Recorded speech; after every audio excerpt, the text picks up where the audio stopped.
আসসালামু আলাইকুম দর্শক। এই যে দেখুন, এটি হলো যে অনেকে এই কুটকি বেগুন বলা হয় বা অনেকে গুটি বেগুন বলা হয়। তো আসলে আপনাদের এলাকায় কি নামে পরিচিত আপনারা কমেন্টে জানাবেন। দেখুন, এই বেগুন গাছটা আসলে দেখতে বেগুন গাছের মতো। বেগুন একবারে বেগুনের পাতাও বেগুনের মতো, বেগুন ফল আসে ছোট কিন্তু বেগুনের মতো, ফুলগুলা বেগুনের মতো।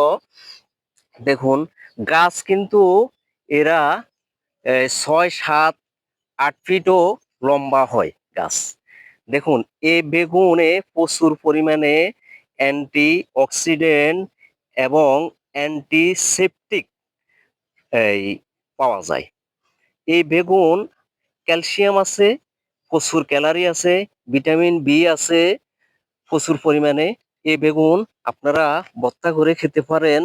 এই বেগুন আপনারা এই পাক করে খেতে পারেন শুটকি দিয়ে। এই বেগুন খুব মজা। তো ধন্যবাদ সবাইকে।